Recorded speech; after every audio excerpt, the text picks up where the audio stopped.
In a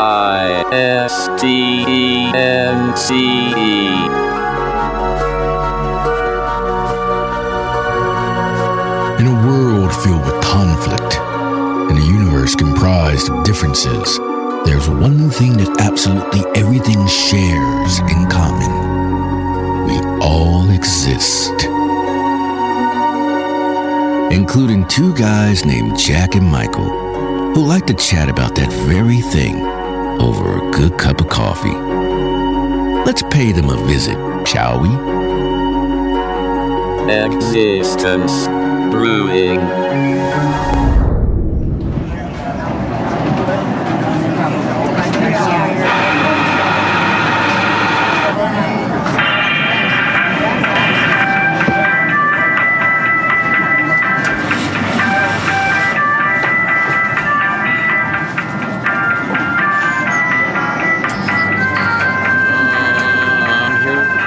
Again.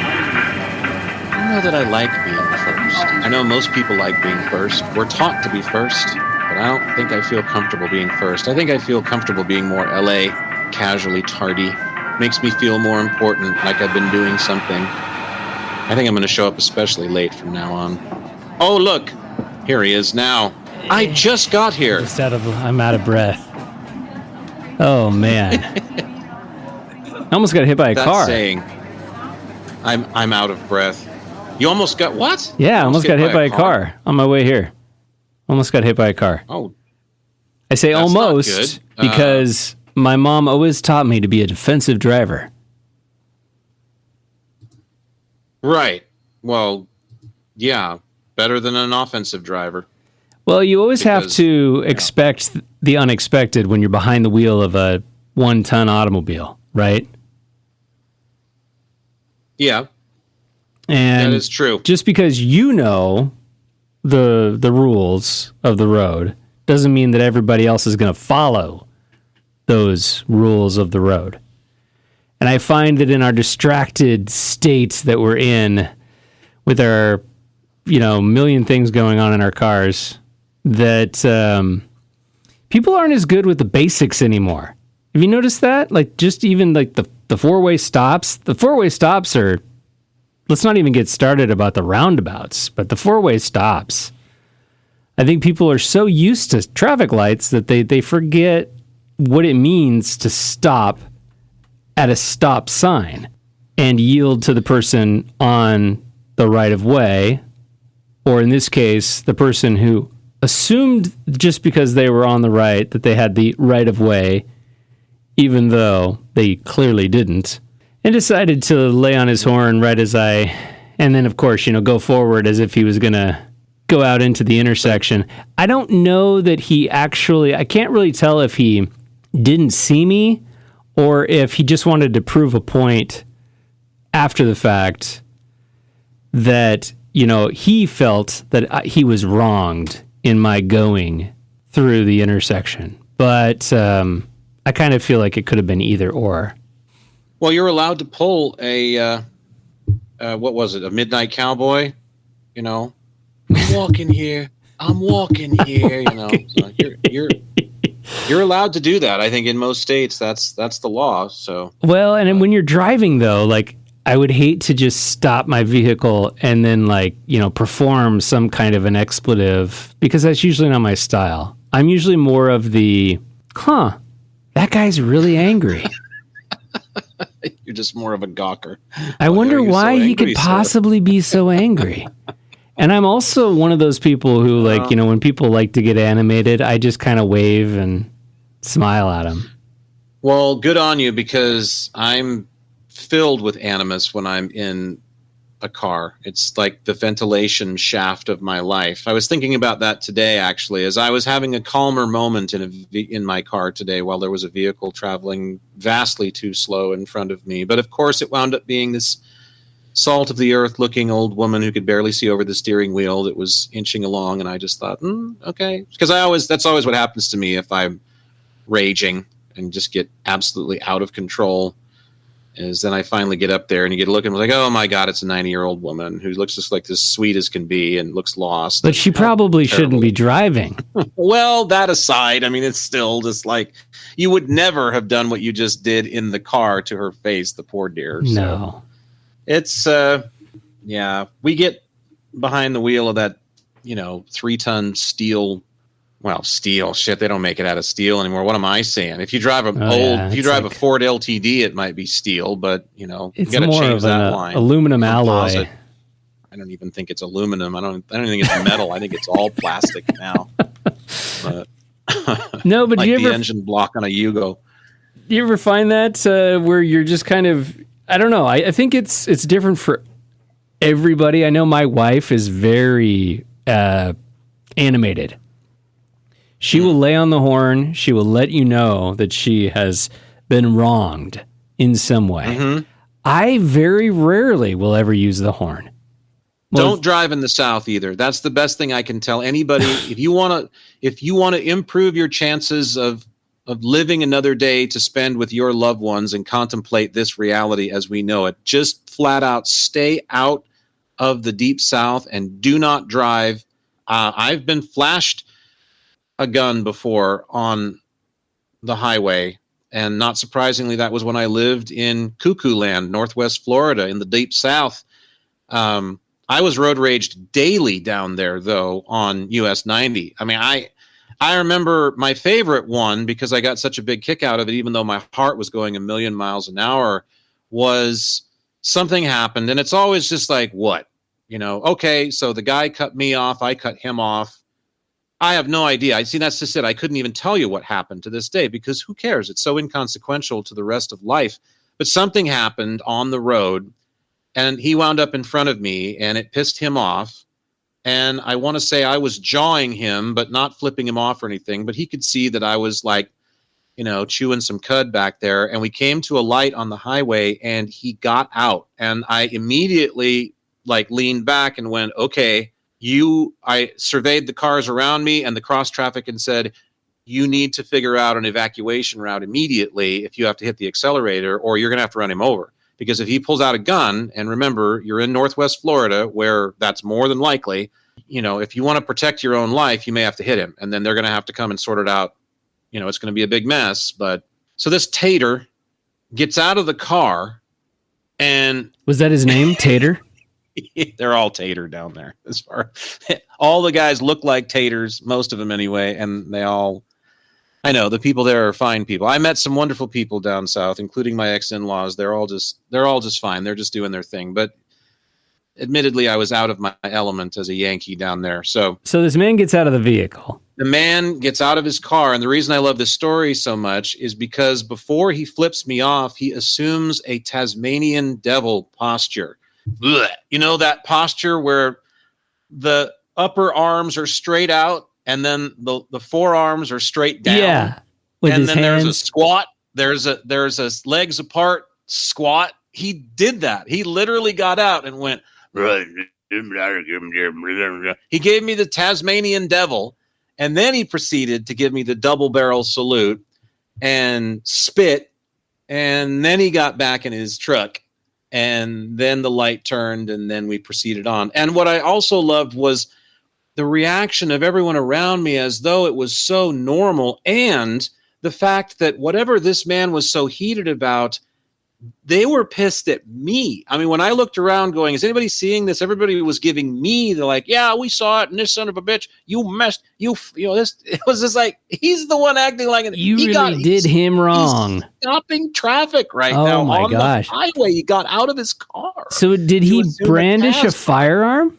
No, that wasn't the same guy. Different guy who flashed a gun. This was in Defuniak Springs, Florida, where that happened. And I couldn't tell you the highway number. I'm trying to forget about it to this day because it was very scary. And I was with my now ex-wife, and we came to some kind of little construction zone. It was a rural highway or a county road. It was not the interstate. We were up just north of Defuniak Springs, as I recall, driving around doing something, probably just looking around like we would go do.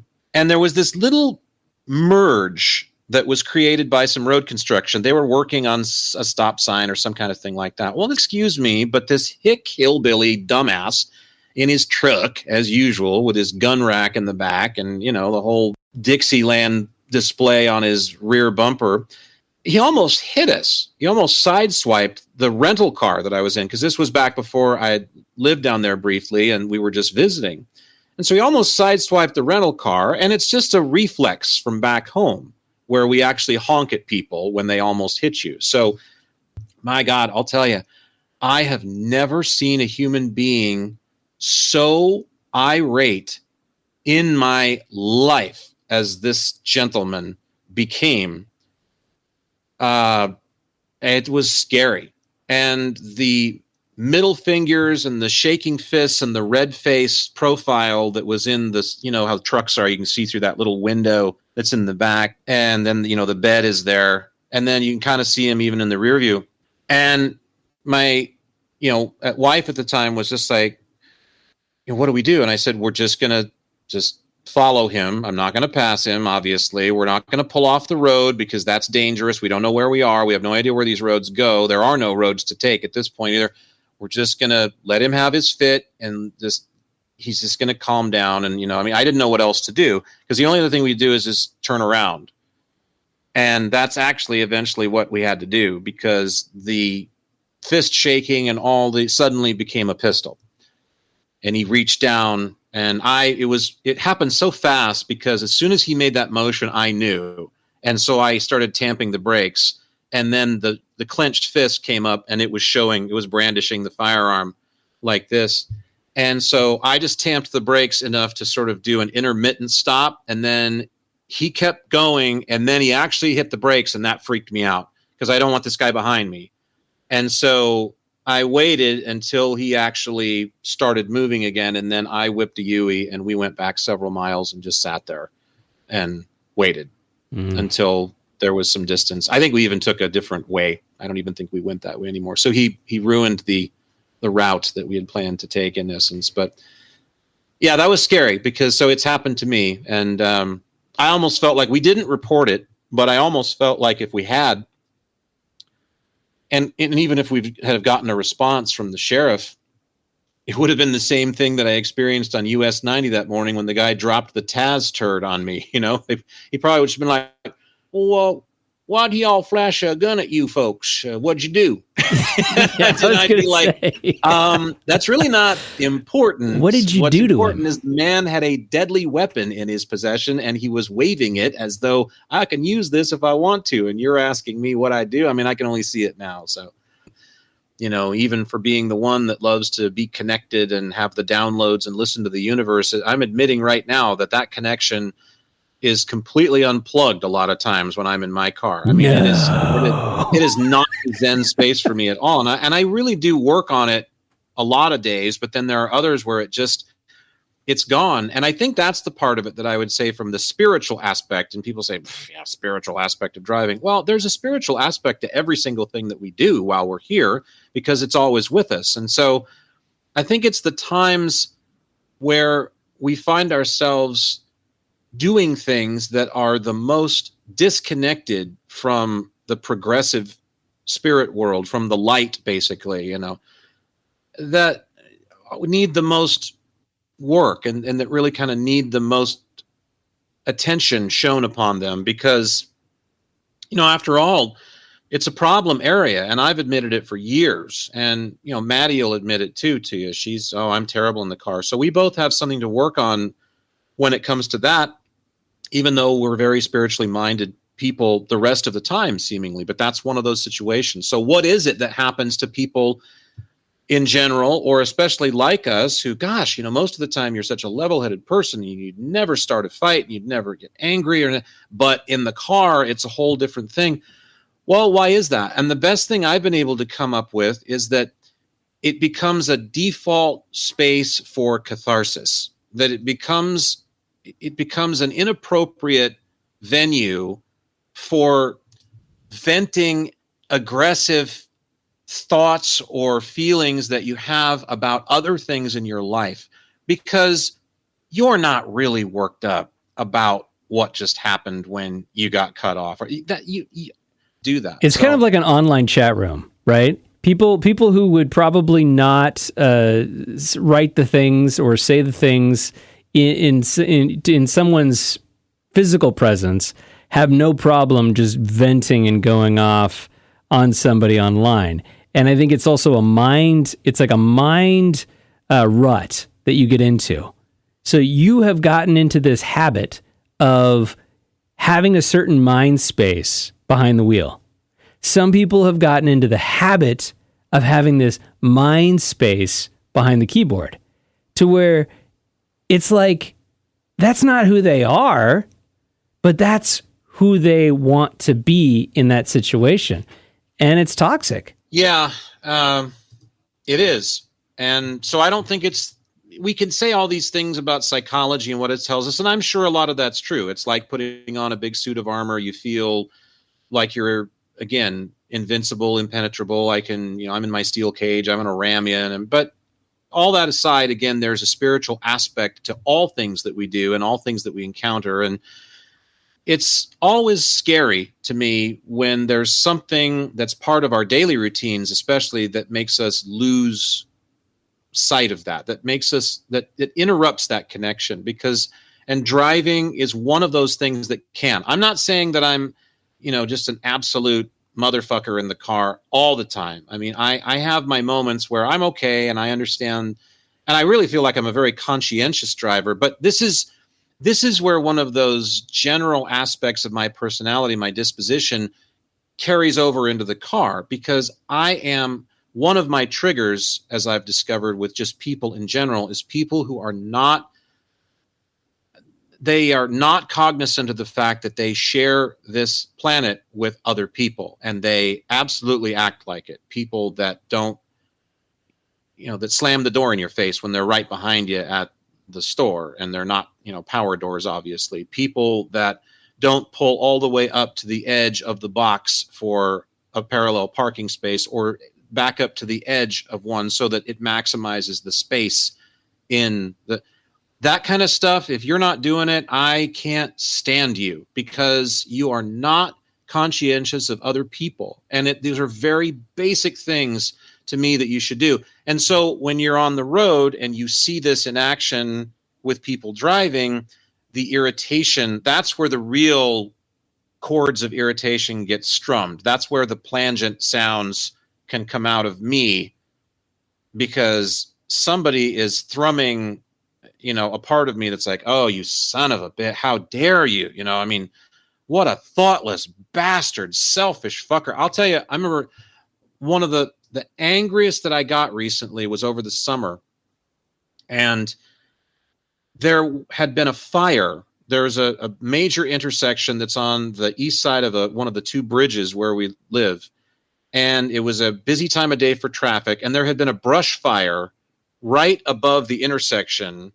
So people that were going straight up the hill, we'd call it, up the bypass, which it is, the hill, they couldn't go up there. And there was a makeshift detour that had been put in. So no one was expecting this, because no one was expecting a brush fire that afternoon. So the road crews and the fire people and stuff they brought out one of those arrow signs that basically said, hey, everybody move over. You have to go right. You can't come up here because we're dealing with a fire, or we're still putting it out, or we got hot spots, or we got crews and they're blocking the road. So whatever. So I'm in the left lane, which is the go straight where you can't suddenly. And the right lane is all filled up, and I don't know what's going on. And then I see, oh, we're all having to merge because of that fire I heard about earlier. And it was like, okay, it's making sense now. And I turned over, and of course, in my mind, it's the most sweeping generalization that I can make, because the most banal, trite vehicle in existence is the white pickup truck. I don't care where you come from in the United States of America, in our neck of the woods in particular, and for a good 1,000-mile radius, it's the white pickup truck. It doesn't matter whether it's a Ford, a Chevy, a GMC, how old it is, how new it is. It's the white pickup truck. And so here he is, Mr. White Pickup Truck, and he's got the first opportunity to let me in so that I can go on my way. And the posture is absolutely one of complete and total willful obstinance. He sees me, he knows that I see him seeing me, and he wants to make it a point to fold his arms and without actually doing it, say, fuck you, you ain't getting in front of me, son bitch. I'm in the right lane because I'm right about everything. And it set me off. And it was my birthday. Now I'm remembering. It was on my birthday. Oh, those are fighting words. Oh, I was so livid, just annihilating this guy from me. And then one other person did the same thing that was behind him, and then the next person let me in. And I'm just thinking, we really need more of that person. Because, see, to me, this is where I get very good at math, even though I'm not like Ramanujan or anything like that, but this is to me where my idea of how the road system and like how to keep things flowing works. Are you implying that all Indians are good at math? No, not at all. Probably the most brilliant mathematician ever, along with Pythagoras. I mean, when you have your own theories that are when your name is Ramanujan, you probably have pretty good skills.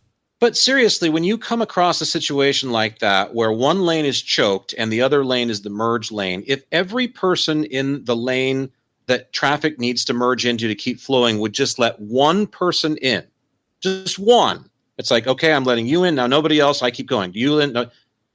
Traffic would flow to its peak efficiency. Classic, and everyone would get going. Classic zipper merge. Selfish motherfuckers like this guy and his Watt pickup truck. Wow.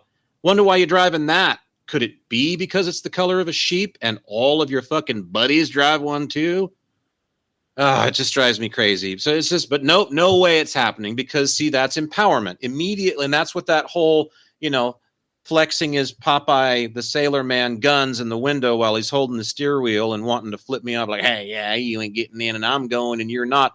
It's your little slice of power today, isn't it? In a world where you have rendered yourself absolutely powerless. You hear that?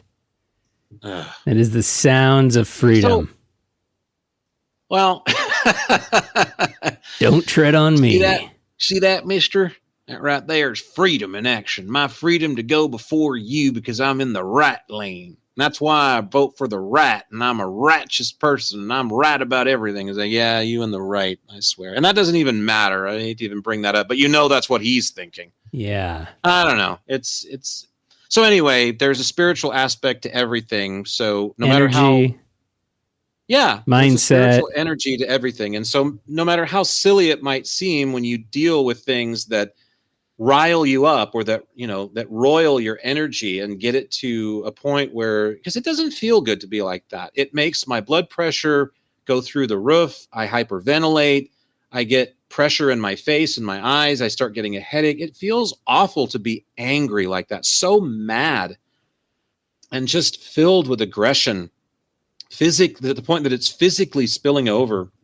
So yikes. That's not good. You don't want that. And so you got to figure out what your triggers are and then really be honest about where they may be coming from and then try to find effective ways to deal with them, effectual ways to actually put a lid on them. And again, I'm a big believer and a fan of you don't release the energy or get rid of it. It's not like Pepto-Bismol where you get it to go away. I mean, you have to transform it into something else. And that's a good word. Part. Yeah. Well, that's a really good word too, because the energy, therefore, you can put it to use then. That's the beautiful thing about it.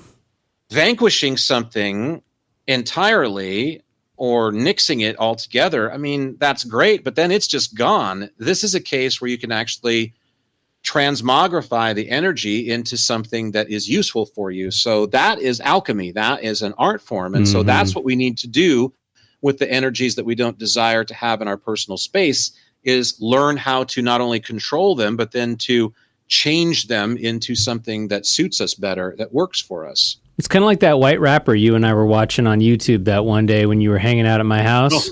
And he was talking about alchemy and how you use words to alchemize. He was an interesting guy. He was a very interesting guy. But no, I mean, we're using road rage as just an example, but I think that this is a really good conversation for anything that's stressful in our life, right? is if you can identify that stress that it's happening and then somehow transform that into something that's positive in your life, in other people's lives. That's where the key is in that situation. It's not that it made you angry, but it's what have you chosen to do with it now? Well, and that said, I also, I know we went down the happiness road a little bit the last time we got together, and so we don't have to go down that whole chute again. But I also feel like the gamut of human emotions are all in play. I don't feel like it's not okay for you not, to. I don't feel like it's a bad thing if you experience anger periodically. I don't think that's bad. I think we are designed to feel all emotions for a reason. So we can't just excuse ourselves from feeling why I shouldn't feel angry, because that's what people do. I shouldn't feel angry because it's wrong. No, it's actually perfectly natural to feel angry. It's just how long are you going to hold on to it? To what degree are you going to let it flare your temper? I mean, are you going to let it, bring you to any actions that are overt or external that, somebody getting so worked up over something that happens in traffic that they get out and pull out a gun and shoot someone and kill them and take them away from the world and their family and everything. That is certainly the extreme example of going too far with aggressive, angry emotions. But can you be angry at someone for pulling shit on the road in front of you? Sure. But you got to keep a lid on it for a number of different reasons.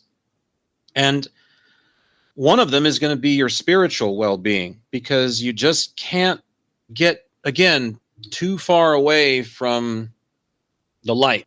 I liked this. I don't know that I necessarily agree with it, but I was on the phone with my girlfriend yesterday and I said this, and then I realized, we got to make it's like another T-shirt idea for you and I. So I think, therefore, I'm afraid. Oh. And I think what it was it was predicated on the thought that if you think about something even just a little bit, you'll be sorry.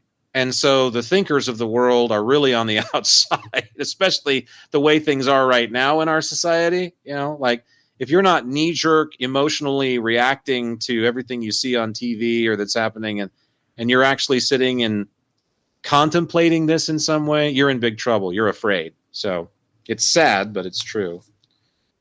These different things that we have built into our paradigm, it just doesn't pencil. I mean, it's lunacy. And, I get branded a communist and a socialist and all these things that people think are horrible all the time. I'm telling you, I'm not into any of the ists. I don't think I'm a smurfist, as you know. Well, give us an example of that. We're leveraging things that people need to survive. We're literally everything. We're taking water and soybeans, and if you've ever watched Trading Places, the old movie with Dan Aykroyd and Eddie Murray, frozen concentrated orange juice and gold, and gold, fuck gold. It's just that's one of those things. Let's say water. Let's say drinking water. Water, food. I mean, all of the basic necessities. The commodities market, teaches us right away. Those things are to be leveraged for profit. There's no just making sure that those are grown and that there's enough to go around and that people are fed and they don't go to bed hungry every night and that they have an opportunity to remain biologically vital for another day to do whatever they want to do here. I mean, that's to be leveraged for somebody's profit. Remember the last time we were chatting about down the home stretch of the show, we were chatting about happiness. Again, this comes up, and I was saying, there are people that your idea of happiness is, my kids all had a great day at school, and my wife is healthy, and, so am I, and, we're all safe, or, we all got a great deal on our vacation package, or, I don't know. I mean, people have different ideas of happiness. I think we generally think most people have the same idea of happiness, but remember, we live in a world that's filled with people who, when somebody comes bursting into the boardroom and says, I'm sorry, I just ran up here, but I heard the news. You know, Whitco, they're going under. I mean, the whole fucking thing, dude. 150,000 employees, they're done. Like this week, it's all over. They crashed and burned. We've cornered the market. It's monopoly time. And the champagne pops and the corks come off, and they are through the roof with glee over the fact that that's happening. It's terrible. It's rotten. It's an awful way to run the world, and it shouldn't be done that way. And that's flat out, period, all there is to it. And you can send your cards and letters and disagree as much as you want, but it's a fact. We lived in a world that didn't have that driving it. We'd be in a much better place.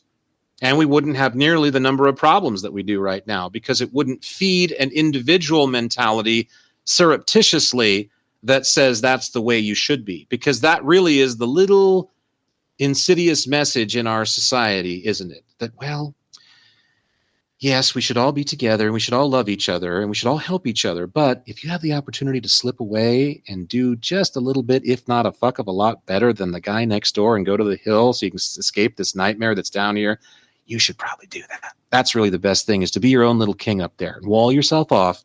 You and your family will be happier and safer. It'll be a better place for us all. And you'll pay more in taxes, and you'll buy more expensive shit.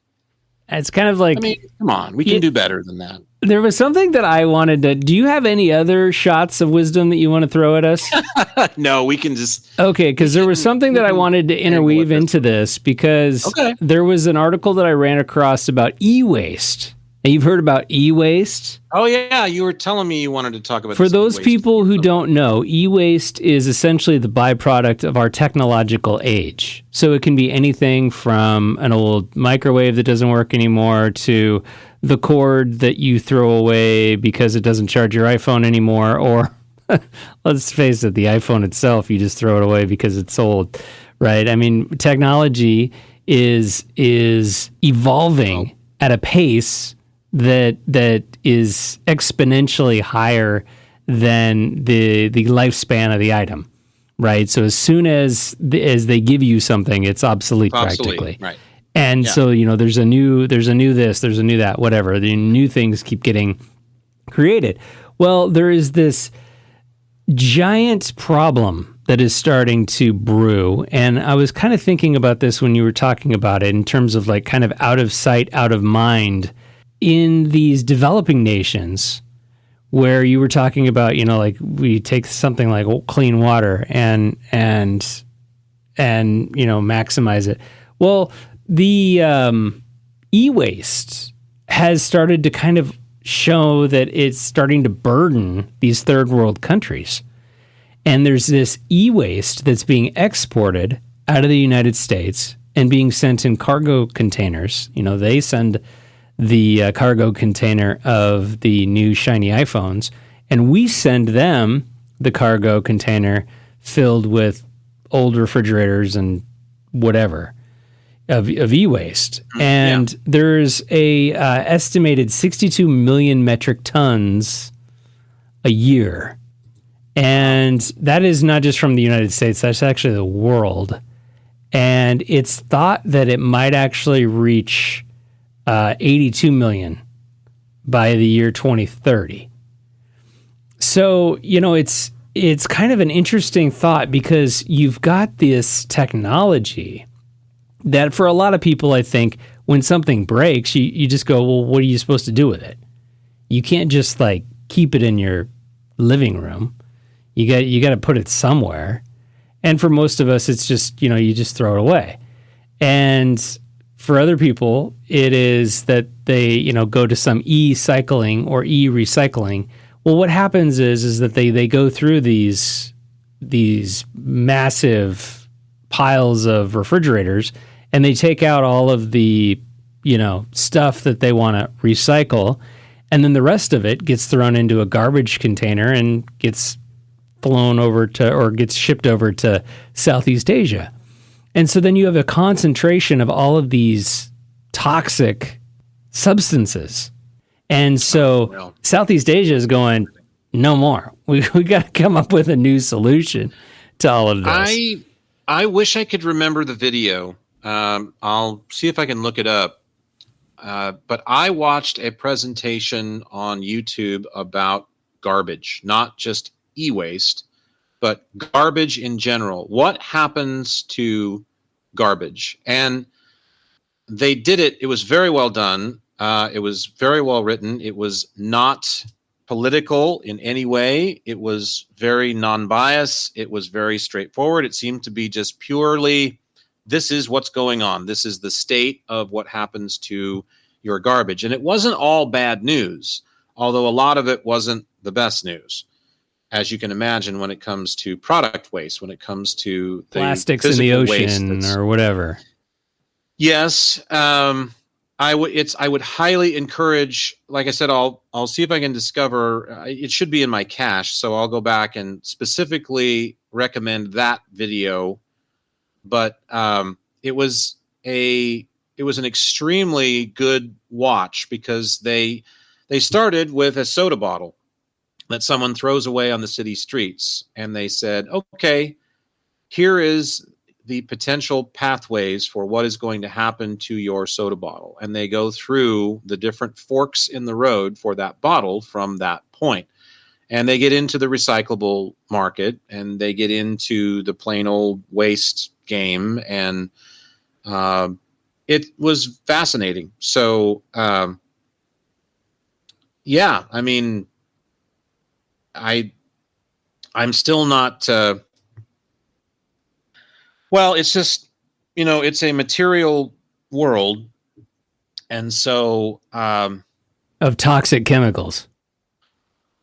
Yeah, and that's the thing is, a lot of people, of course, say, why don't we incinerate our garbage? Well, it takes a lot of power to do that. And remember, most of the nation is still reliant on coal and other forms of power. So when you're burning more coal to literally burn up refuse, you're polluting the environment and also raising energy costs in this system that we have.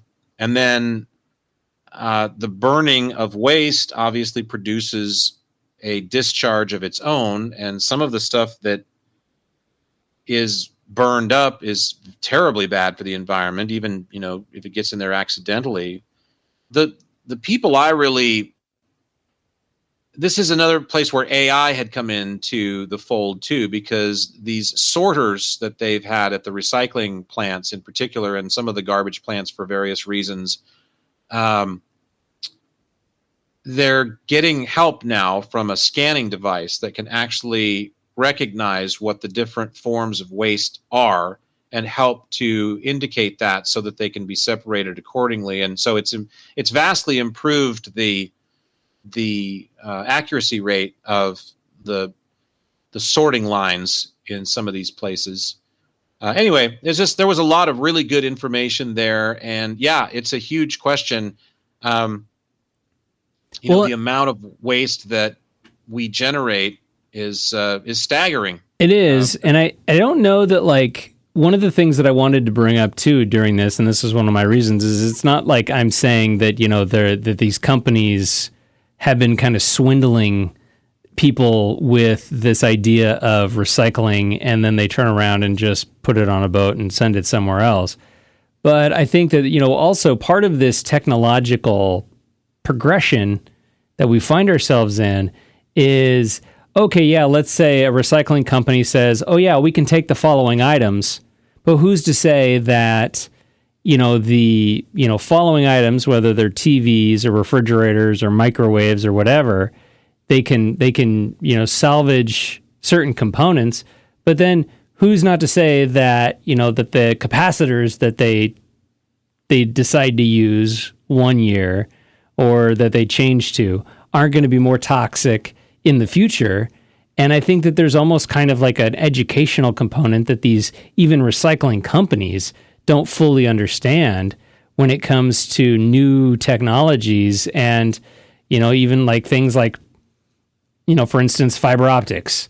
How can you recycle fiber optics? Well, what can you do with strands of silicon?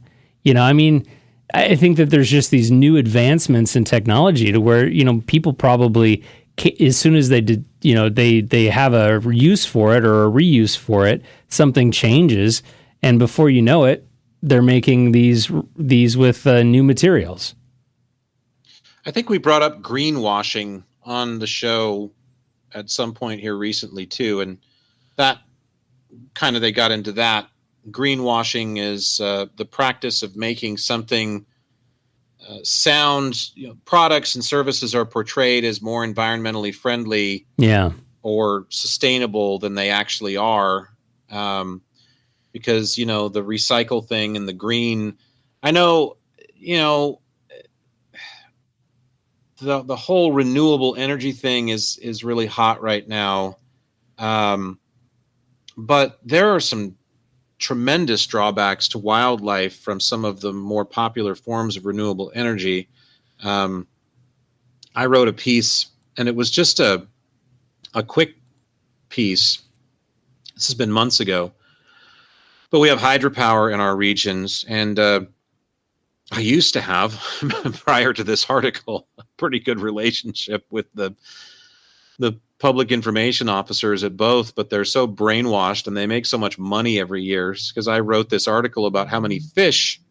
I ran across this thing about how many fish used to be in the Columbia River, and I was amazed. And I didn't leave out the fact that there are other factors that have potentially contributed to the diminished number of anadromous fish that are found in the Columbia River. Anadromous, by the way, is the biological term for fish that spawn in freshwater by going upstream from an ocean. So salmon, for example, they're anadromous fish.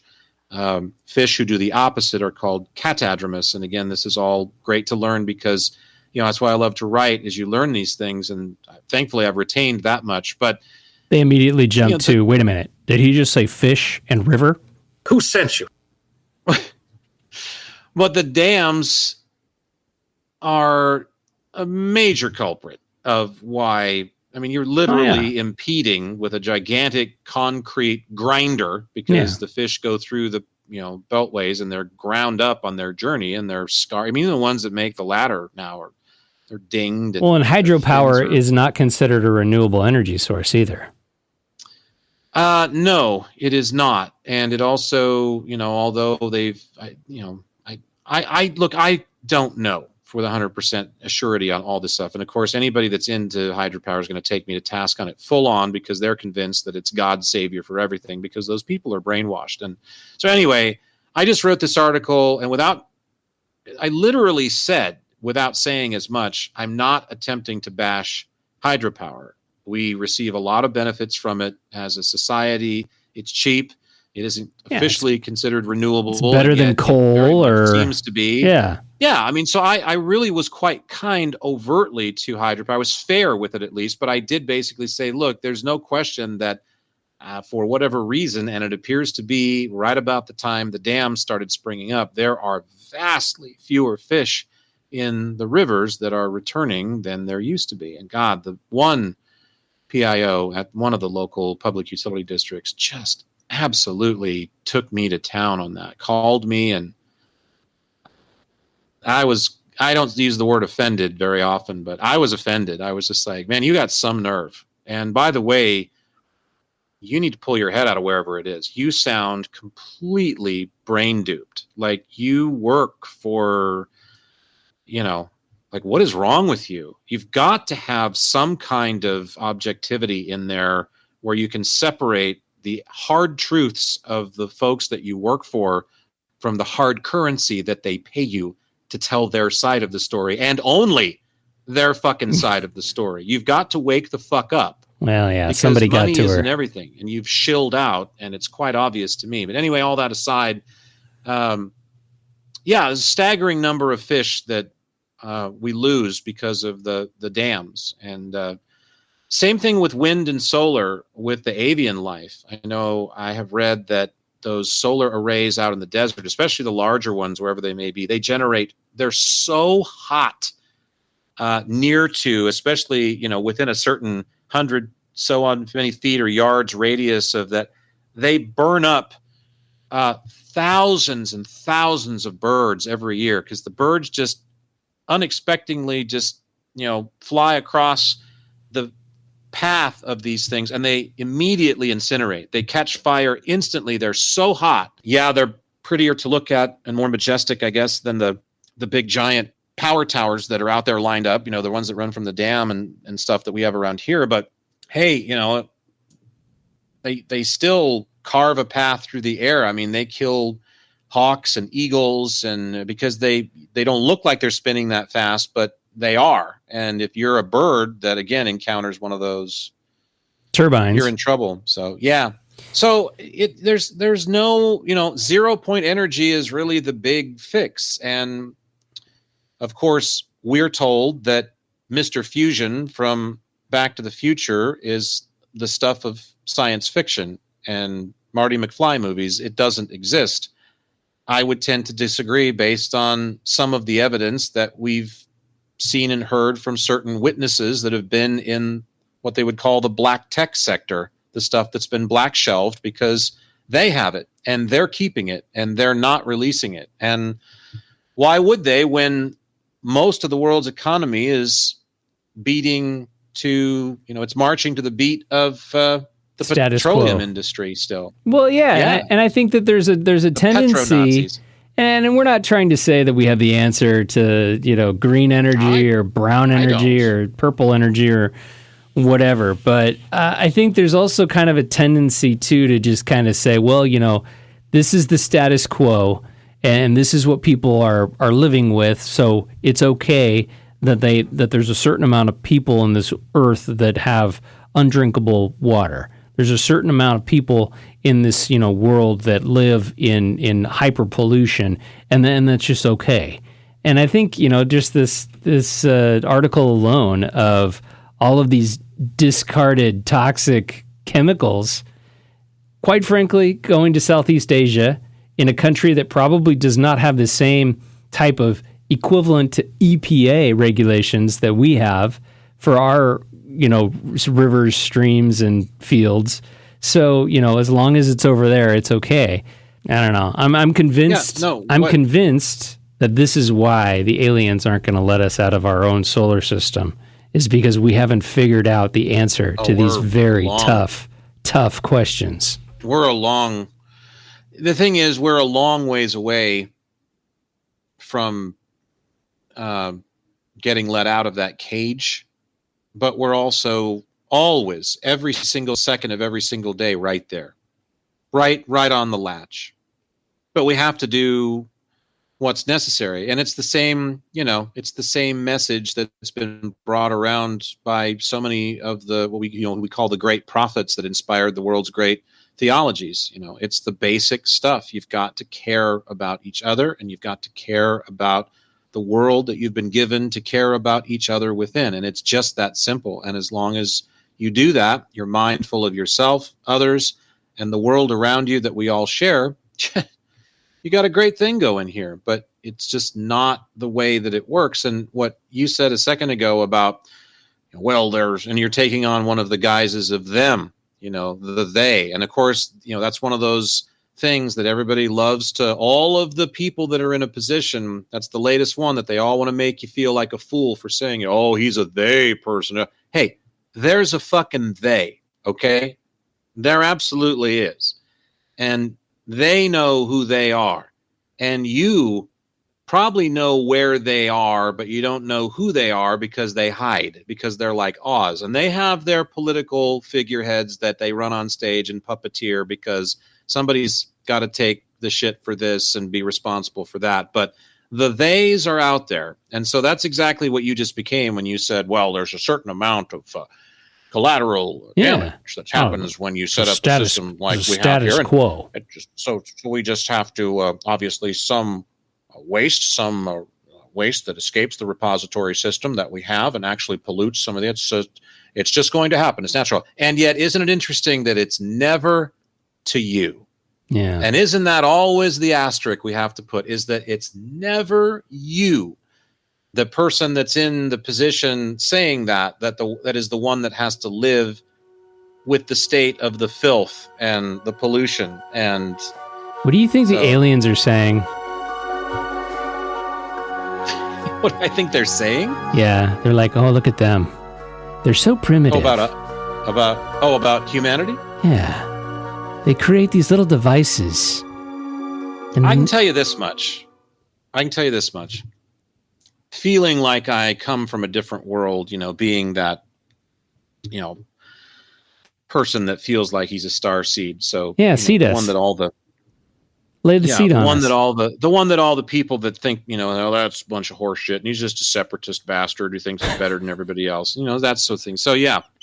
So in the spirit of all that, I would say this: if I were flying around in my little craft, checking out the universe, just like I do the planet that I'm essentially ostensibly stuck on and can't get off, and I'm driving around in my car taking these, drives like I talk about. If I'm up there doing the same thing in my spaceship, floating around from planet to planet and moon to moon and galaxy to galaxy, and maybe even parallel universe to parallel universe, checking out every neighborhood that I possibly can, just to do it, because what else is there to do but explore this big, vast thing that's endless and all that. And you got the technology. And I came across the Earth, and I looked down through my little scope and said, oh, look at those little things down there that are running around. Goodbye. I don't care.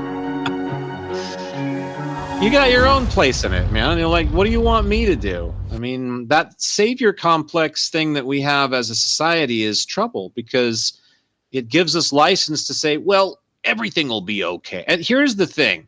Everything is okay.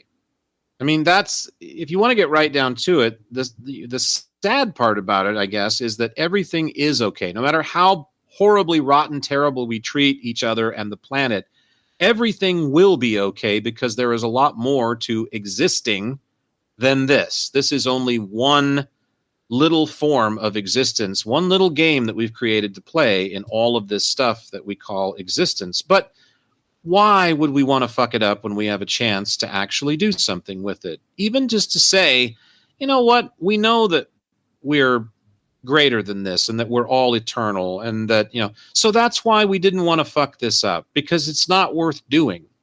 And also, maybe Jack's wrong. Maybe we're not truly eternal. Maybe we don't really live on forever as one form of energy or another, and we don't have this infinity to look forward to and all these different endless varieties of things that we can incarnate as. Maybe this is it. I don't believe that, and I don't think I ever will. I never have. But, do you really want to chance it?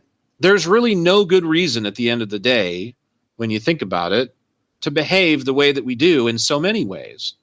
But a lot of it is that we're just stuck. We've been born into a system now that's been, as I said, the world paradigm for few hundred years in one way or another. And it starts with what you value in life. We were just talking about sports before we came to the cafe, I know, too. Yeah. And, and to me, that's one of those examples. I mean, look, you can't bitch about how much educators are paid and how unfair it is about, how much you make, and the fact that the lady at the grocery store that you've known for 30 years who's looking to retire is going to lose her ass because the store is firing her and she's not going to get her retirement. You cannot talk about all of these injustices and then go home and sit on your ass with an ice cream sandwich and a bowl of Kraft macaroni and cheese and watch a bunch of millionaires play a game 3 hours a night, every fucking night of the year that they're on television, and you don't have a leg to stand on, man. You got to start somewhere. And yeah, I'm going to bash that shit. No offense to what it is in general, but the way we revere that whole thing and the way we keep up with these Kardashians and revere this wealth and all, it's got to go, man. It's a bad scene. We've been duped. It's a lie. It's not progressive. It doesn't help you. It doesn't help the world's people. It doesn't help the planet. It's a total dud. And you'll find that out as you live it. Just ask people. There's a lot of rich people who are undoubtedly miserable. But we all look at them and say, well, how could you be miserable? Everything, you can have anything. Well, it's because those things aren't a problem for them. And so they're forced to look at who's in the mirror hard, because they don't have the distraction of, where's my next meal coming from? How am I going to keep a roof over my head? What am I going to do to keep my car so I can get around? How am I going to get my kids that surgery that they need? Because the insurance company, they denied it, of course, even though we pay them. I mean, these are real problems that millions and millions of people have. And so when money removes those problems, what else is there? Just happy time? I'm rich. Fuck you. I mean, Man, I don't think so. You dropped it hard there. You were going strong. Yeah, and then that thing hit as is one to happen. That's why people listen to this podcast, is for things just like that. Words of wisdom to live by. They also, you know what they also listen to this podcast? They listen to this podcast for things like this. Lifeless eyes, black eyes like a doll's eye. Quint!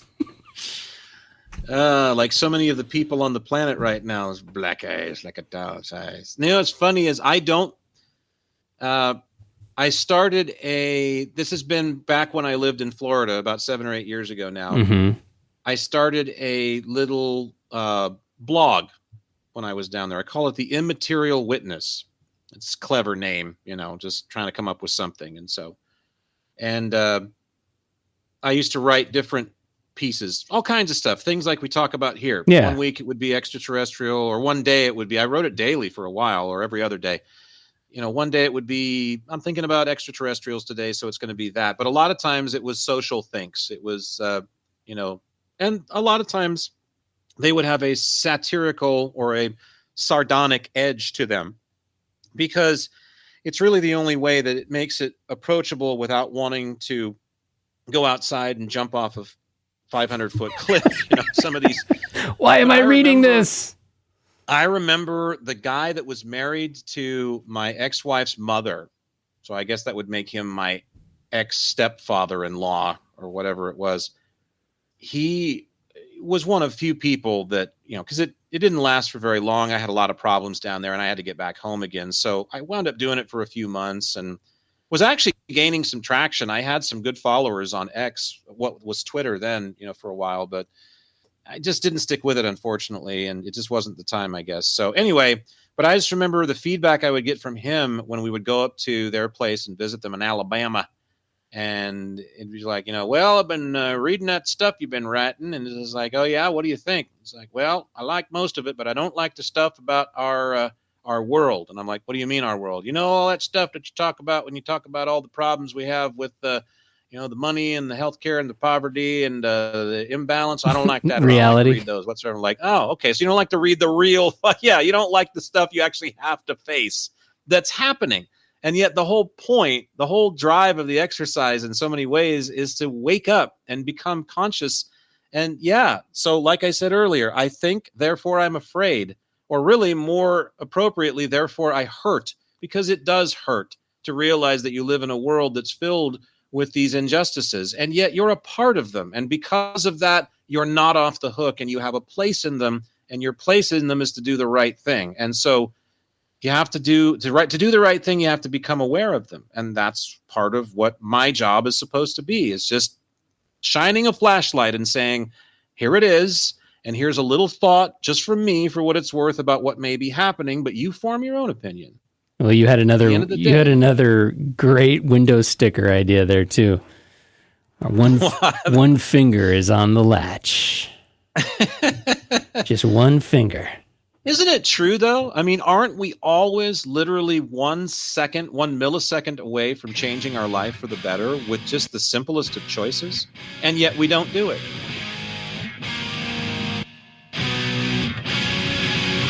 Children, finish what we started. They only live in the world we give them. Children, will they be broken-hearted? All right, name this state where this sign appeared. Are you ready? Ready. Due to the very hot weather here in blank, we will not be accepting any cash you pull out from your boobs or sock. Thanks, y'all. Texas. Louisiana. Neighboring Louisiana. Okay, I figured it had to be something.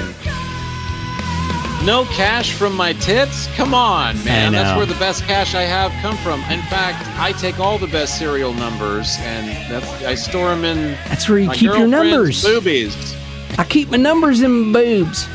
You may be thinking that I only bought my girlfriend these Tinker toys because I wanted to play with them myself. You're wrong. This is like a money clip for me. This is where I keep my best bills. They go in there. As a fellow tater, I could tell you that's why my girlfriend is dating me, is because of my taters. What are we listening to? The fellow who's singing is named Carl Albert. He died many years ago, but he was a great metal vocalist. This was his second band. I think the first one was Villain, and then this is Vicious Rumors. I'm pretty sure they were from the Bay Area, but a couple of great albums for those guys back in the glory days, the 80s and early 90s. Well, until we meet again at a cafe called Existence Brewing or at a convenience store in Louisiana. I'll bring the money next time and make sure it's not where you think it is. Just make sure it doesn't have glitter on it.